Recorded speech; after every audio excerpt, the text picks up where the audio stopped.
Your question is Kamla borrowed rupees 26,400 from a bank to buy a scooter at the rate of 15% per annum compounded yearly.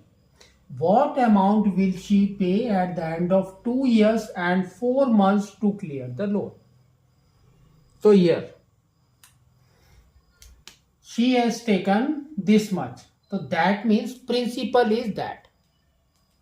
So we can say principal is equal to rupees 26,400. Rate of interest is this. And they have told yearly also. That means this will get matched. So now R. Rate of interest is 15%. Next week comes to your, आपका देखो यहां पर क्या दिया है 2 years 4 month. तो देखो इधर ईयर दिया है तो ये ईयर 2 years वाला निकालना है पहले.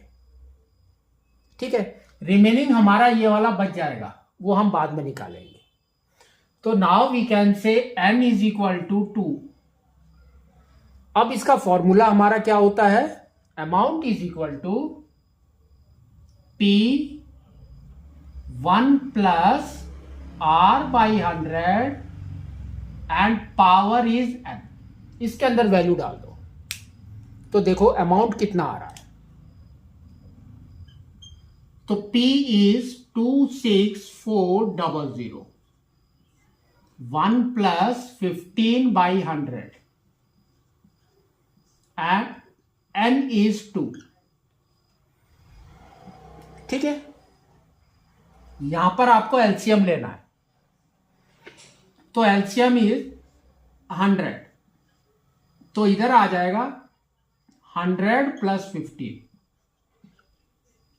स्क्वायर और ये हो गया 26400. तो कितना हो गया ये 115. तो ये हो गया 26400 इंटू 115 बाई 100 इंटू 115 बाई 100. ठीक है, क्यों, देखो यहां पर स्क्वायर लिखा है तो 2 टाइम लिखना है आपको.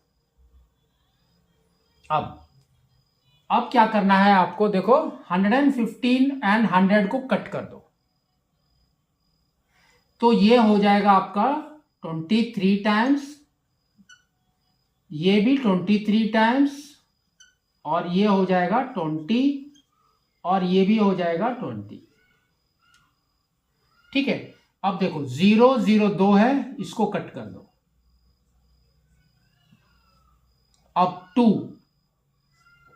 1 टाइम्स तो ये हो गया आपका 132. फिर ये वाला 2 कट कर दो तो ये हो गया आपका 66. तो अब आपका देखो अमाउंट कितना आ रहा है 23 इंटू 23 इंटू 66 है ना. तो आप इसको मल्टीप्लाई कर दो 23 इंटू 23 इंटू 66. तो 23 इंटू 23, अगर आपका स्क्वायरिंग याद है तो द बेस्ट है, नहीं याद है तो आपको करना है. तो देखो 3 इंटू 3 इज 9, 3 2 6 एंड 4. तो ये हो गया 9 2 5.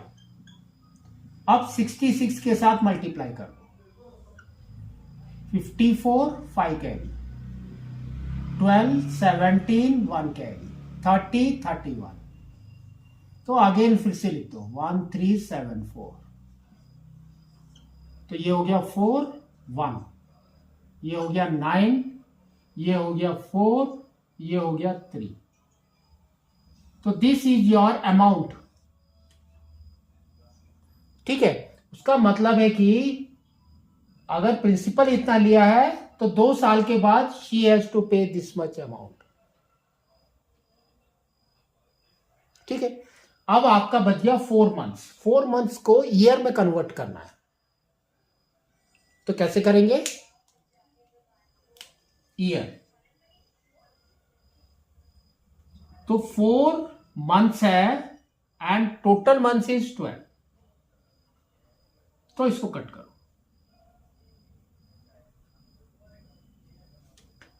तो 1/3। अब आपको लेना है simple interest is equal to PRT by 100। इसके अंदर वैल्यू पुट कर दो। P आपको ये वाला नहीं लेना है। नाउ योर आपका P विल बिकम दिस। तो ये आपका है देखो 34914 into R। R is 15% into T, time is 1/3 और नीचे है 100। ठीक है, इसको कट कर दो। 3 and 15 दैट मीन्स 5 टाइम्स। अब दोनों को मल्टीप्लाई कर दो। तो हमारा SI क्या निकल के आ रहा है देखो, 5 into 4 is 20, 2 carry, 5 plus 2 is 7, 5 9 is 45, 4 carry, 20 24, 2 carry, 15 17 divided by 100। तो 0 0 गॉन। तो ये आपका आ गया 1745.7, है ना। तो इसके पीछे 0 लगा दो। तो दिस इज योर रुपीज। तो SI कितना हो गया 1745.70। अब क्वेश्चन इसने क्या पूछा है, व्हाट अमाउंट विल शी पे। तो अमाउंट में क्या करना है आपको, दिस एंड दिस। ये आपका प्रिंसिपल है और ये आपका इंटरेस्ट है। तो we can say amount is equal to principal plus interest, that is equal to कितना हो गया 34914 और ये है आपका 1745.70। दोनों को ऐड किया तो 0.70 आ गया इधर। ये हो गया 9, ये 5, ये 16 और ये हो गया आपका 6, ये हो गया 3। ठीक है, तो अमाउंट हमारे पास हमारा कितना हो गया, कितना पे करना है उसको, इतना रुपीज 36,659 रुपीज 0.70 पैसा। तो इस तरह से आपको इसको करना है।